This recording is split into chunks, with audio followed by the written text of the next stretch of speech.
Sinclair was in Glenochil Prison, Clackmannanshire, after being convicted of 4 killings including the World's End murders in 1977. His death was the subject of a fatal accident inquiry at Stirling Sheriff Court because he died in jail. In 2014 he was found guilty of murdering teenagers Helen Scott and Christine Eadie, who were last seen at the World's End pub in Edinburgh in October 1977. Despite the biggest hunt in Scottish police history, the identity of their killer remained a mystery for decades. He was also convicted of the murders of Catherine Reehill, 7, and 17-year-old Mary Gallacher, but he was suspected of killing 4 more women. The words evil and monster are inadequate ones to describe a dangerous predator capable of sinking to the depths of depravity. Those were the damning remarks of the judge who sentenced Angus Sinclair for the murders of teenagers Christine Eadie and Helen Scott.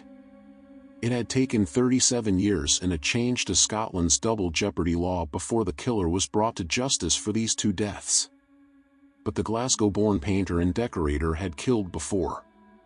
The words evil and monster are inadequate ones to describe a dangerous predator capable of sinking to the depths of depravity.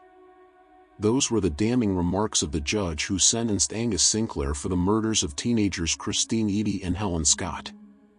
It had taken the passing of 37 years and a change to Scotland's double jeopardy law before the killer was brought to justice for these 2 deaths. In 1961, at the age of 16, Sinclair was convicted of murdering his 7-year-old neighbor Catherine Reehill. He was sentenced to 10 years in prison and served 6 behind bars. In 1978 he killed 17-year-old Mary Gallacher in Glasgow, but was not convicted of that crime until 2001. Detectives also suspected he had murdered 4 more women in Glasgow in 1977, but did not have enough evidence to charge him.